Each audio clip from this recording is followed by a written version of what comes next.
আসসালামু আলাইকুম। নেইমারকে ছাড়াই কি ব্রাজিলের পরবর্তী বিশ্বকাপের পরিকল্পনা করা উচিত? প্রতিটি বিশ্বকাপের আগে শিরোপা জয়ের লক্ষ্যে দল ঘোষণা করে ব্রাজিল। কাতার বিশ্বকাপেও তার ব্যতিক্রম ছিল না।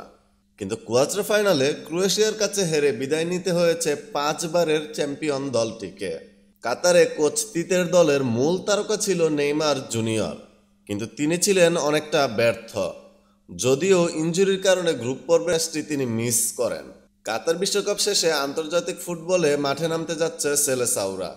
ইতিমধ্যে 2026 বিশ্বকাপকে প্রাধান্য দিয়ে প্রীতি ম্যাচের জন্য দল ঘোষণা করেছে ব্রাজিল, যেখানে তরুণ ফুটবলারদের প্রাধান্য দিয়েছেন অন্তর্বর্তীকালীন কোচ রেমন মেনেজেস।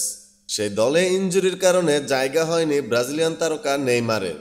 তবে পরবর্তী বিশ্বকাপে ইনজুরি প্রবণ নেইমার ব্রাজিলের হয়ে কতটুকু ভূমিকা রাখতে পারবেন সেটি নিয়ে রয়েছে প্রশ্ন। নেইমারের প্রতিভা নিয়ে কিন্তু কখনোই কোনো প্রশ্ন ছিল না, কিন্তু বারবার ইনজুরির কারণে ক্যারিয়ারের অনেকটা সময় মাঠের বাইরে থাকতে হয়েছে এই ফুটবলারকে।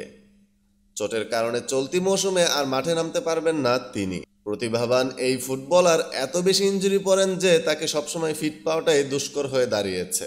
2026 বিশ্বকাপে নেইমার খেলবেন কিনা সেটি নিয়েও রয়েছে সংশয়। যদিও সাম্প্রতিক সময়ে নেইমার বেশ কিছু বক্তব্যে পরবর্তী বিশ্বকাপ খেলার পক্ষেই ইঙ্গিত দিয়েছেন।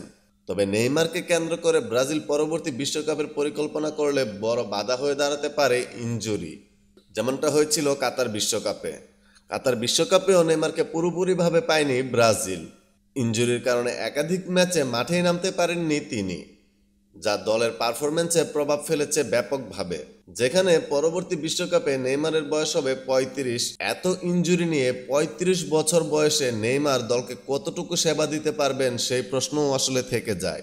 তবে নেইমারের সামনে উদাহরণ হতে পারে তার সবচেয়ে বড় বন্ধু লিওনেল মেসি, যিনি কাতারে 35 বছর বয়সে খেলেও বিশ্বকাপ জয় করেছেন। তাই অনুপ্রেরণা হিসেবে তিনি মেসিকেই পেতে পারেন। তাছাড়া নেইমারকে পরিকল্পনা করে 2026 বিশ্বকাপের জন্য ব্রাজিল দল সাজালে শেষ মুহূর্তে যদি আবারও নেইমার ইনজুরিতে পড়েন, তাহলে সেটি পুরো ব্রাজিলের পারফরমেন্সে প্রভাব ফেলতে পারে। নেইমারের মতো একজন ফুটবলারকে যে কোনো কোচই কিন্তু তার দলে রাখতে চাইবে। তবে ইনজুরি প্রবণ এই তারকাকে নিয়ে ব্রাজিল পরবর্তী বিশ্বকাপের মূল পরিকল্পনা সাজায় কিনা সেটাই এখন দেখার বিষয়। আপনাদের কি মনে হয়, ব্রাজিলের কি উচিত হবে নেইমারের মতো একজন ইনজুরি প্রবণ ফুটবলারকে নিয়ে বিশ্বকাপের মূল পরিকল্পনা সাজানো? জানিয়ে দিন কমেন্ট করে। এছাড়া যারা এখনো আমাদের চ্যানেলটি সাবস্ক্রাইব করেননি, সাবস্ক্রাইব করে পাশে থাকা বেল আইকনটি বাজিয়ে দিন।